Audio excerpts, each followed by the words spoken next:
ভোর রাতে হঠাৎ ঘুম ভাঙল। বুঝতে পারলাম ভোর 4টা বাজে।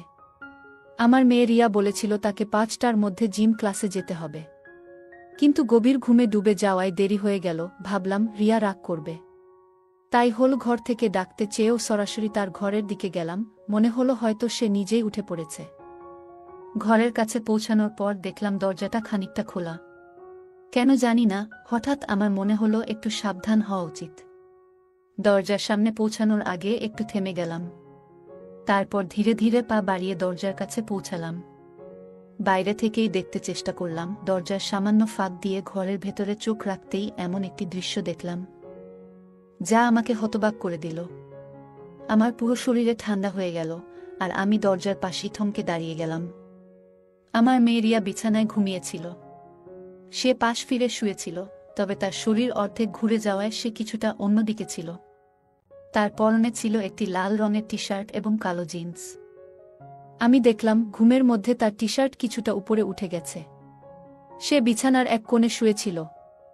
তার থেকে সামান্য দূরে, প্রায় 1.5 ফুট দূরে, আমার ছোট ছেলে ঈশান দাঁড়িয়েছিল। ঈশান এতটাই কাছে দাঁড়িয়েছিল যে সে রিয়াকে পুরো দৃষ্টিতে পর্যবেক্ষণ করছিল, কিন্তু সে শুধু তাকিয়েই ছিল না, যেন কিছু করার চেষ্টা করছিল। আমি ভেতরে কি ঘটছে তা দেখে বিস্ময়ে জমে গেলাম।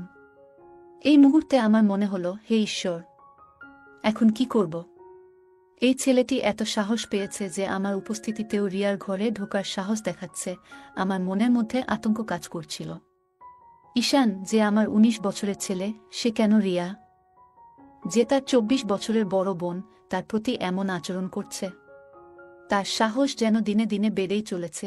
এই পরিস্থিতি দেখে আমার মনে ভয় ঢুকে গেল। এমন কিছু যেন না ঘটে যা তাদের দুজনের জীবনকে নষ্ট করে দিতে পারে। আমি কখনোই ভাবিনি যে ঈশান এমন কিছু করতে পারে। তবে এখন সে বড় হচ্ছে, আর তার আচরণ আমাকে চিন্তিত করে তুলছিল। আমি আগে কখনো ঈশানের এমন আচরণের দিকে তেমন মনোযোগ দিইনি। তবে সময়ের সঙ্গে সঙ্গে লক্ষ্য করলাম সে যেন রিয়ার প্রতি একটু বেশি মনোযোগী হয়ে উঠেছে। রিয়া ছিল তার থেকে 5 বছরের বড়। তার নিজের একটা ভিন্ন জীবন ছিল, কলেজ, বন্ধুবান্ধবের আলাদা এক জগৎ। তার সেই জগৎ ঈশানের থেকে একেবারেই আলাদা।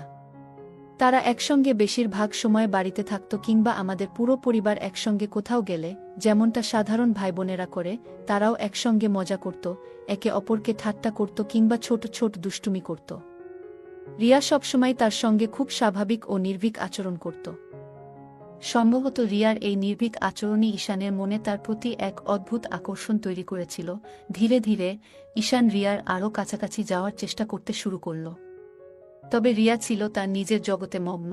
তার এই ব্যস্ততার কারণে সে কখনো বুঝতেই পারেনি যে ঈশান তাকে একটু অন্যভাবে দেখছে। ঈশান প্রায় রিয়ার দিকে তাকিয়ে থাকত, বিশেষ করে যখন সে মনোযোগ দিয়ে কিছু করত বা নিচু হয়ে কোনো কাজ করত। ঈশানের দৃষ্টি এমন ছিল যেন সে সেই মুহূর্তগুলো গভীরভাবে উপভোগ করছে। মজার ছলে মাঝে মাঝে সে রিয়ার কাছে আসার চেষ্টা করত এবং আলাপের ছলে একটু বেশি ঘনিষ্ঠ হয়ে পড়ত। তবে কিছু সময়ে ঈশানের আচরণ সীমার বাইরে চলে যেত। সে এমন কিছু করত যা রিয়াকে অস্বস্তিতে ফেলে দিত। প্রথমে বিষয়টি রিয়ার নজরে আসেনি, কিন্তু ধীরে ধীরে তার আচরণে কিছু অস্বাভাবিকতা ধরা পড়ে। রিয়া বিষয়টি বুঝতে পারার পর এ নিয়ে ভাবতে শুরু করে এবং তার পরবর্তী পদক্ষেপ নিয়ে সিদ্ধান্ত নেয়। প্রত্যেকবার এমন কিছু ঘটলে আমি নিজেকে খুব অপরাধী মনে করতাম। আমার নিজের সন্তান, আমার ছেলেই আমার মেয়ের প্রতি এমন আচরণ করছে, এটা খুবই লজ্জাজনক ছিল। আমার পক্ষে এটা সহ্য করা কঠিন হয়ে পড়েছিল। তবে ঈশানকে পুরোপুরি দোষারোপ করার আগেও আমার মনে দয়া জন্মাত। এই আধুনিক যুগে যেখানে টিভি, সিনেমা, ইন্টারনেট এবং মোবাইল ফোনের অতিরিক্ত প্রভাব রয়েছে, সেখানে এই ধরনের আচরণ না হওয়াটা কিভাবে সম্ভব? আমাদের সন্তানদের মনে এগুলোর প্রভাব পড়বে, এটাই স্বাভাবিক। তবে যা সবচেয়ে কষ্টদায়ক ছিল তা হলো আমি এই ঘটনা দেখেও কিছুই করতে পারছিলাম না। নিজের সন্তানদের জন্য আমার অসহায়ত্ব আমাকে ভেতরে ভেতরে ধ্বংস করে দিচ্ছিল। আমি কখনো কল্পনাও করিনি যে ঈশান এমন কিছু করতে পারে। আমার স্বামী রাজেশ দিনরাত পরিশ্রম করেন আমাদের সন্তানদের একটি সুন্দর এবং সুখী জীবন দেওয়ার জন্য। যদি তিনি কখনো জানতে পারেন যে এই আধুনিক সময়ের প্রভাব ঈশানের মনকে এমনভাবে দূষিত করেছে, তাহলে তিনি নিশ্চয়ই প্রচণ্ড কষ্ট পাবেন।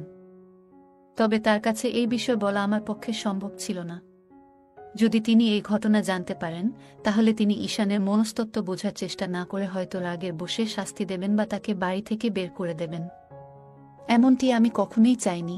আমি ভেবেছিলাম রিয়াকে সামান্য ইঙ্গিত দিয়ে বিষয়টি জানানো উচিত, যাতে সে সতর্ক থাকতে পারে এবং ঈশানের সঙ্গে একটু সাবধানতার সঙ্গে আচরণ করতে পারে। তবে এর আরেকটি বিপদও ছিল। রিয়ার মনে যদি ঈশানের প্রতি ঘৃণা জন্মায় তাহলে তাদের সম্পর্ক চিরতরে নষ্ট হয়ে যাবে। এমনকি যদি রিয়া রাগের মাথায় ঈশানকে কিছু বলে ফেলে তাহলে ঈশানও রেগে গিয়ে কোনো ভুল সিদ্ধান্ত নিতে পারে, যা তাদের ভবিষ্যতের জন্য ভয়াবহ হতে পারে। আমি কোনোভাবেই তাদের ভাই বোনের পবিত্র সম্পর্কের মধ্যে ফাটল ধরাতে চাইনি।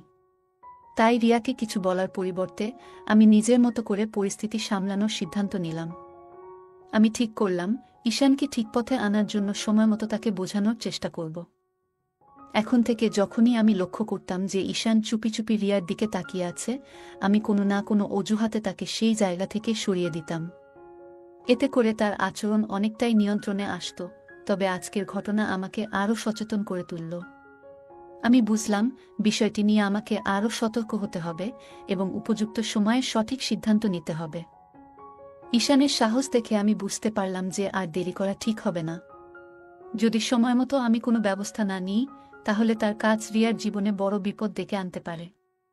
আমাকে কিছু একটা করতেই হবে, কিন্তু কিভাবে এ পরিস্থিতি সামাল দেব তা বুঝে উঠতে পারছিলাম না। আমার মনে হলো সঠিক পদ্ধতিতে তাকে বোঝালে সে স্বাভাবিক হতে পারে। তখন আমি যেটা ঠিক মনে করেছিলাম সেটাই করার সিদ্ধান্ত নিলাম। যদি আমি হঠাৎ করে রিয়ার ঘরে ঢুকে যাই তাহলে ঈশান ভয় পেতে পারে, আর রিয়া যদি তাকে এমন অবস্থায় দেখে ফেলে তাহলে সে আরও হতবাক হয়ে যেতে পারে। তাই আমি এমন কিছু করার সিদ্ধান্ত নিলাম যাতে ঈশান বুঝতে পারে যে আমি জেগে গেছি এবং তার ঘর ছেড়ে চলে যাওয়ার সময় এসেছে। এই ভাবনা থেকে আমি রান্নাঘরে গিয়ে ইচ্ছা করে একটি স্টিলের থালা ফেলে দিলাম। এতে বেশ বড়সড় শব্দ হলো। আমার প্রত্যাশামতো কিছুক্ষণের মধ্যেই আমি দেখলাম ঈশানের ছায়া পাশের পথ দিয়ে চলে যাচ্ছে। তার চলে যাওয়া দেখে আমি স্বস্তি পেলাম। এরপর আমি রিয়াকে ডাকার জন্য তার ঘরের দিকে এগোলাম। ঘরে ঢুকে দেখি রিয়া তখনও গভীর ঘুমে। এত বড় আওয়াজ হওয়ার পরেও সে উঠে বসেনি। এটা দেখে আমি অবাক হলাম। মনে হলো সে এতটাই গভীর ঘুমে থাকে যে ঈশান সহজেই তাকে দেখতে বা স্পর্শ করার সুযোগ পেতে পারে। শেষমেশ আমি তার কাছে গিয়ে তাকে সরাসরি জাগানোর সিদ্ধান্ত নিলাম। আমি রিয়াকে ডেকে জাগালাম। সে ঘুম থেকে উঠে আমার দিকে রাগের দৃষ্টিতে তাকালো এবং দেরি হওয়ার জন্য আমাকে দোষ দিল। এরপর সে দ্রুত বাথরুমে ঢুকে গেল। আমি আবার আমার কাজে মন দিলাম। কিছুক্ষণ পরে দেখলাম ঈশান আবার রিয়ার ঘরের দিকে যাচ্ছে। আমি ভাবলাম হয়তো রিয়া তখনও প্রস্তুতি নিচ্ছে। তাই আমি ঈশানকে থামানোর জন্য ইচ্ছা করে একটু শব্দ করলাম। শব্দ শুনে ঈশান বুঝতে পারল যে আমি তার দিকে আসছি। সে আমার দিকে তাকালো, কিন্তু লজ্জায় তার চোখ নিচের দিকে ঝুঁকে গেল। এরপর সে দ্রুত তার ঘরে চলে গেল। আমি অপেক্ষা করতে লাগলাম রিয়ার বাইরে আসার। কিছুক্ষণ পর রিয়া পুরোপুরি প্রস্তুত হয়ে বাইরে এলো এবং আমাকে বিদায় জানিয়ে চলে গেল। তখন আমি ঈশানকে ডেকে হলের দিকে নিয়ে আসতে চাইলাম, কিন্তু সে কোনো সাড়া দিল না। তখন আমি তার ঘরের দিকে গেলাম এবং দেখলাম সে ঘরে নেই। এরপর শুনতে পেলাম সে বাথরুমে আছে। আমি দরজার কাছে গিয়ে তার আওয়াজ শুনলাম, কিন্তু তাকে বিরক্ত না করে আবার হলে ফিরে এলাম। কিছুক্ষণ পর ঈশান বাইরে এলো এবং বলল, মা, তুমি আমাকে ডেকেছিলে? আমি তাকে বললাম, হ্যাঁ, এখানে বসো, তোমার সঙ্গে কিছু কথা বলার আছে। আমার কণ্ঠের সুর শুনে ঈশান বুঝতে পারল আমি গুরুতর কিছু বলতে যাচ্ছি। সে কিছুটা অস্থির হয়ে ধীরে ধীরে আমার কাছে এসে বসল। আমি শান্তভাবে কথা শুরু করলাম, কিন্তু অল্প সময়ের মধ্যেই তাকে ভর্ৎসনা করতে শুরু করলাম। আমি রিয়ার ঘরে তার গোপনীয়তায় হস্তক্ষেপ করার বিষয়ে সরাসরি কিছু বলিনি, তবে ইঙ্গিত করলাম। আমি তাকে বোঝালাম যে আমি তার এমন আচরণ আগেও লক্ষ্য করেছি। ঈশান দ্রুত বুঝতে পারল যে তার কাজ আমার চোখে ধরা পড়েছে। ভয়ে তার মুখ শুকিয়ে গেল। আমি আরও কড়া সুরে বললাম, যদি সে আবার এমন কিছু করে, আমি তার বাবাকে সব বলে দেব। এই কথা শুনে ঈশান কেঁদে ফেলল এবং বলল, মা, প্লিজ, এমন কিছু করো না, আমাকে মাফ করে দাও। সে বারবার আমার কাছে ক্ষমা চাইতে লাগল এবং প্রতিশ্রুতি দিল যে সে আর কখনো এমন কিছু করবে না। সে আমার পা ধরে বলতে লাগল, আর কখনো এমন হবে না, একবার আমায় সুযোগ দাও। আমি তার আচরণ দেখে বুঝলাম সে তার ভুল বুঝতে পেরেছে। আমি তাকে শান্তভাবে বোঝালাম সে যা করছিল তা কতটা ভুল এবং এর ফল কত ভয়াবহ হতে পারত। আর যদি কেউ জানতে পারে তাহলে কতটা অসম্মান হবে। শেষমেশ আমি তাকে এই প্রতিশ্রুতি নিতে বাধ্য করলাম যে সে আর কখনো এমন কাজ করবে না। তারপর আমি তাকে আর বকাবকি করিনি। আমার মনে হলো সে এবার বুঝতে পেরেছে এবং এমন কিছু আর করবে না। এরপর সে পুরোপুরি শান্ত হয়ে গেল এবং আমি তাকে আর কখনো রিয়াকে দেখতে দেখিনি। এতে আমি নিশ্চিত হলাম যে সে তার ভুল বুঝতে পেরেছে এবং নিজেকে সংশোধন করেছে। এরপর প্রায় 1 মাস আমি তার থেকে একটু দূরত্ব বজায় রাখলাম এবং খুব কম কথা বললাম, যাতে সে বুঝতে পারে যে সে যা করছিল তা ভুল ছিল। ধীরে ধীরে সবকিছু স্বাভাবিক হয়ে গেল। আমরা আবার আগের মতো হাসিমজার সঙ্গে কথা বলা শুরু করলাম। সবকিছু আগের মতোই সুন্দরভাবে চলতে লাগল, কিন্তু একদিন আমি তাকে আবার রিয়াকে দেখতে ধরে ফেললাম। যদিও সে এবার বেশ সতর্ক ছিল, তবুও আমি লক্ষ্য করলাম। তখন আবার আমার রাগ হতে শুরু করল, কিন্তু এইবার আমি আগের মতো তাকে বকাঝকা করিনি। কারণ তার প্রতি আমার চিন্তা বাড়ছিল। সে আমাকে বলেছিল যে তার একটি প্রেমিকা আছে এবং সে তার বন্ধুদের সঙ্গে সময় কাটায়। তবু কেন সে রিয়াকে এভাবে দেখার প্রয়োজন বোধ করল তা আমার মাথায় আসছিল না। তখন আমি ঠিক করলাম এই বিষয়ে আমি আবার তার সঙ্গে কথা বলবো। 3 দিন পর দুপুরে আমরা দুজন বাড়িতে একা ছিলাম। সে তার ঘরে ছিল আর আমি আমার ঘরে বিশ্রাম নিচ্ছিলাম। আমি ভাবলাম এখনই সময় এই বিষয়ে কথা বলার। আমি তার ঘরের দিকে গেলাম। দরজা বন্ধ ছিল। আমি দরজা খোলার চেষ্টা করলাম, কিন্তু সেটি ভেতর থেকে লক করা ছিল। আমি দরজায় নক করলাম এবং তাকে ডাকলাম। সে ভেতর থেকে সাড়া দিল এবং দরজা খুলে দিল। আমি জিজ্ঞেস করলাম, দরজা বন্ধ করে কি করছিলে? সে বলল, কিছু না, এই ম্যাগাজিন পড়ছিলাম। তারপর সে বিছানার পাশে থাকা একটি ম্যাগাজিন দেখালো।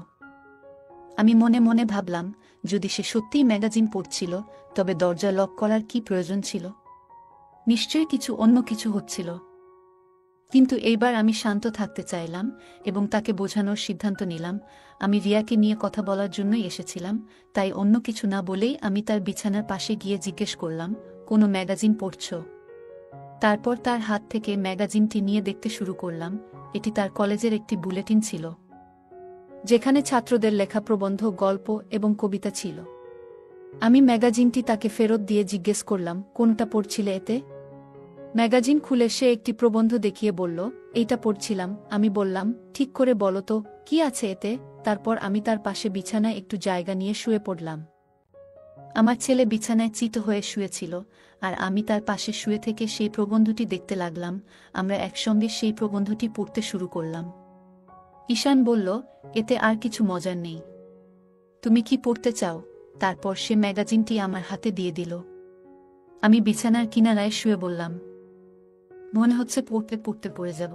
এই কথা বলতেই ঈশান তাড়াতাড়ি আমাকে ধরে ফেলার জন্য হাত বাড়াল, কিন্তু অসাবধানতাবশত তার হাত আমার বুকের উপর পড়ে গেল। এরপর সে অন্য হাতে আমার কবজি ধরে আমাকে উপরে টেনে তুলল।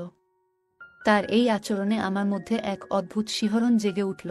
ঈশানও খুব বিব্রত দেখাচ্ছিল। সে মুখে বলল, মা, আমি হেসে বললাম, আরে কোনো ব্যাপার না, বরং তোমাকে ধন্যবাদ বলা উচিত। তুমি যদি আমাকে না ধরতে তাহলে আমি পড়ে যেতাম। আমার কথায় ঈশানও হেসে উঠল আর পরিবেশ হালকা হয়ে গেল। আমি তাকে বললাম, এবার এটা আমাকে পড়ে শোনাও। ছোট অক্ষর আমার ভালো দেখা যায় না। ঈশান ম্যাগাজিন নিয়ে পড়া শুরু করল। তাকে আরামদায়ক করতে আমি তার মাথার নিচে আমার হাত রাখলাম এবং সে পড়তে লাগল।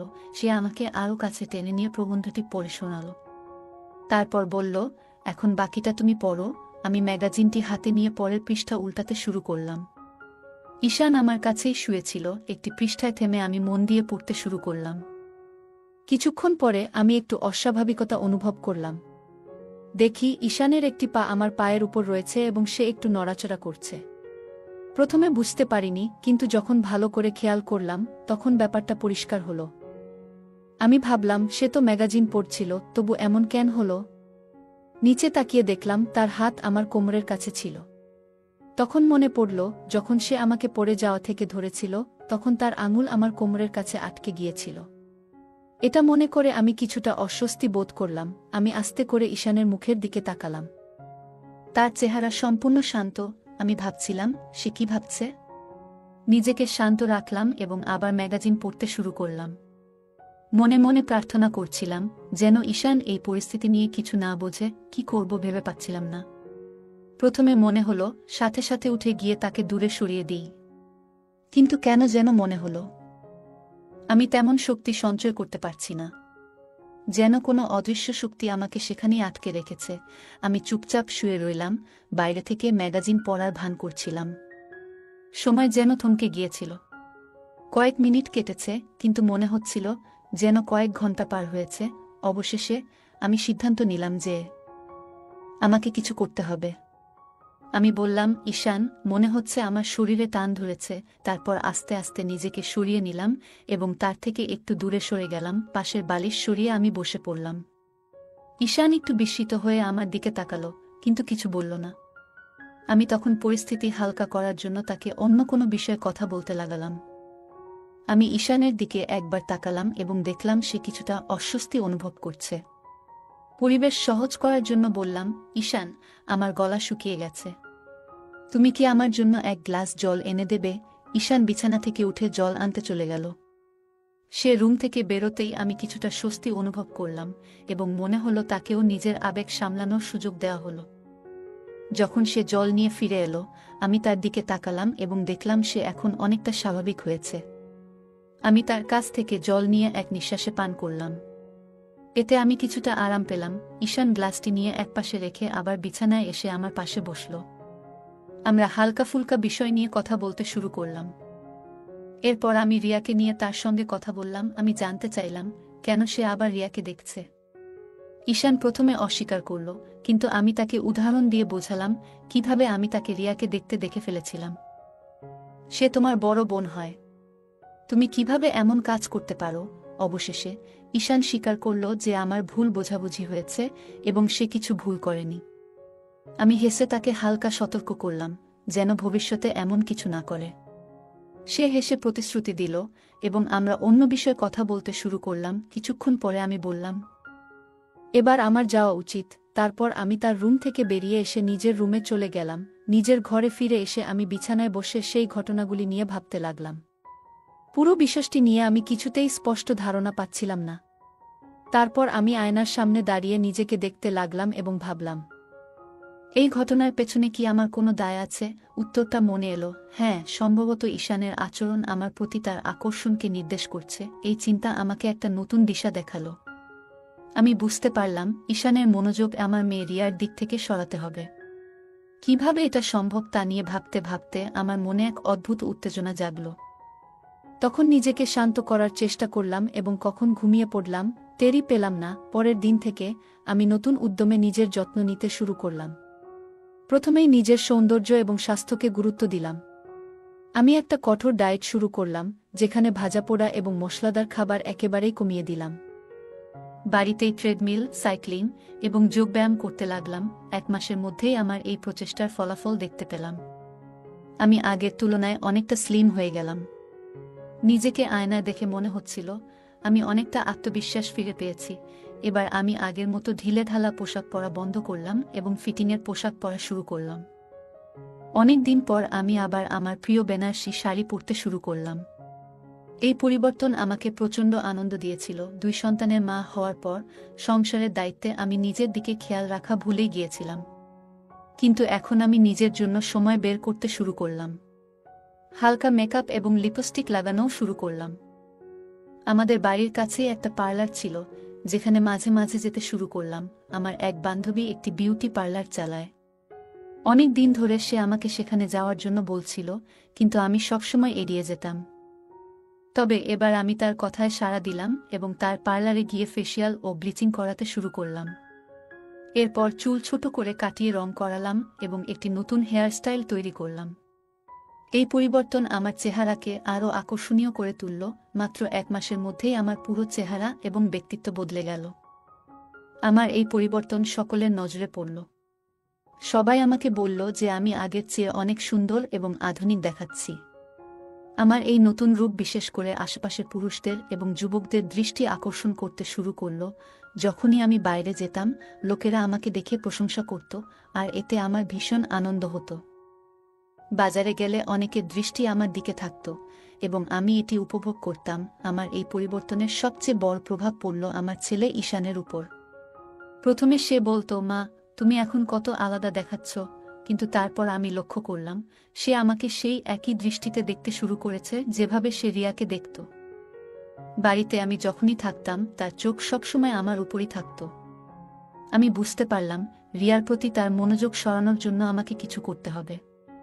আমি ধীরে ধীরে তার সাথে বেশি সময় কাটাতে শুরু করলাম এবং তার কাজে সাহায্য করতাম। তার দৃষ্টি আকর্ষণ করতে আমি আরও যত্ন নিতে শুরু করলাম।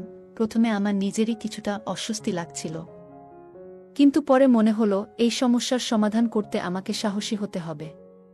আমি ঈশানের মন থেকে রিয়াকে সরিয়ে নিজের জন্য জায়গা করার সিদ্ধান্ত নিলাম। এই পরিবর্তন আমার নিজের মধ্যেও আত্মবিশ্বাস বাড়িয়ে তুলল। যখনই বুঝতাম ঈশান আমাকে দেখছে তখন নিজেও মজা পেতাম। এমনকি আমি যখন কিছু করতাম তখন ঘরের দরজা খানিকটা খোলা রাখতাম যাতে সে আমাকে দেখতে পায়। সকালে যদি ঈশান বাড়িতে থাকত তখন সে সাধারণত দরজার কাছাকাছি থাকত। আমি যখন স্নান সেরে বের হতাম তখন আমি ইচ্ছে করেই একটু বেশি সময় নিতাম যাতে সে আমাকে দেখতে পায়। যখন আমরা একসাথে টিভি দেখতাম বা গল্প করতাম তখন আমি তাকে কাছে ডেকে নিতাম এবং তার সঙ্গে মজা করতাম। আমি তার কলেজের সহপাঠীদের এবং সিনেমার নায়িকাদের সম্পর্কে গল্প করার জন্য কথার প্রসঙ্গ তুলতাম। ধীরে ধীরে সে আমার সঙ্গে আরও খোলামেলা হতে শুরু করল এবং আমিও তার সঙ্গে কথা বলতে ভালো লাগতে শুরু করল। ঈশান এখন আমাকে সেই দৃষ্টিতে দেখতে শুরু করল যেভাবে সে অন্যদের দেখত। যখন সে তার ঘরে থাকত তখন আমি মাঝে মাঝে দরজার বাইরে দাঁড়িয়ে তার ভেতরের কথা শুনতাম। একদিন দুপুরে আমি বাইরে থেকে ফিরে এলে দরজা খুলল ঈশান। রিয়া তখন ডান্স ক্লাসে গিয়েছিল এবং বাড়িতে শুধু আমরা দুজন ছিলাম। আমি বাইরে থেকে ক্লান্ত হয়ে এসে সোফায় গিয়ে শুয়ে পড়লাম। যদিও আমার চোখ বন্ধ ছিল, আমি তাকে পাশের সোফায় বসে টিভি দেখছিলাম। আমি যখন স্নানের প্রস্তুতি নিতে উঠে দাঁড়ালাম তখন সে শান্তভাবে আমার দিকে তাকিয়ে রইল। আমি ধীরে ধীরে তাকে দেখলাম এবং তারপর নিজের দিকে মনোযোগ দিলাম। এভাবে আমাদের প্রতিদিনের ছোট মুহূর্তগুলো ধীরে ধীরে আরও গভীর হয়ে উঠল। আজ আমি বিশেষভাবে কিছু পরিকল্পনা করেছিলাম। নিজের ঘরে গিয়ে দরজাটা হালকা খুলে রাখলাম যেন বাইরে থেকে কেউ ইচ্ছে করলে দেখতে পারে। আমি খুব ক্লান্ত ছিলাম, তাই শাওয়ার নেওয়ার সিদ্ধান্ত নিলাম। ধীরে ধীরে আমি প্রস্তুতি নিচ্ছিলাম এবং শাওয়ার সেরে নিজেকে সতেজ অনুভব করলাম। শাওয়ার শেষে যখন বের হলাম তখন বুঝতে পারলাম কেউ না কেউ নিশ্চয়ই আশেপাশে রয়েছে। নিজের ঘরে ফিরে এসে আমি আয়নার সামনে দাঁড়ালাম। আমার পরিবর্তন নিজেই লক্ষ্য করলাম এবং ভাবলাম এই পরিবর্তন শুধু নিজের জন্য নয়, অন্যদের জন্য অনুপ্রেরণাদায়ক হতে পারে। কিছুক্ষণ পর ঈশান এসে বলল, মা, তুমি অনেক সুন্দর লাগছ। আমি তার কথা শুনে হেসে বললাম, তুমি কি কখনো ভেবেছিলে আমি এমন পরিবর্তন আনতে পারব? ঈশান মাথা নাড়ল এবং বলল, না মা, কিন্তু তুমি সত্যিই অসাধারণ লাগছ। তার কথা শুনে আমার মন ভরে উঠল। আমি তাকে কাছে ডেকে বললাম, জীবনে পরিবর্তন আনা খুব গুরুত্বপূর্ণ। আর এই পরিবর্তন শুধু নিজের জন্য নয়, অন্যদের জন্যও হতে পারে। আমি চেয়েছি তুমি নিজেকে ভালোবাসতে শেখো এবং নিজের যত্ন নেওয়া কতটা প্রয়োজন তা বুঝতে পারো। এরপর আমাদের সম্পর্ক আরও গভীর হল। আমরা একে অপরের সঙ্গে খোলামেলা কথা বলতে শুরু করলাম এবং জীবনের ছোট ছোট মুহূর্তগুলো উপভোগ করতে শিখলাম। আমাদের এই যাত্রা আমাদের আরও কাছাকাছি নিয়ে এলো এবং আমরা একে অপরের মর্ম বুঝতে পারলাম। বন্ধুরা, কেমন লাগল আজকের এই গল্প? কমেন্ট করে জানাবেন। গল্পটি ভালো লাগলে লাইক এবং শেয়ার করুন। আরও নতুন নতুন গল্প পেতে আমাদের চ্যানেলটি সাবস্ক্রাইব করুন এবং বেল আইকনটি অন করতে ভুলবেন না। ধন্যবাদ।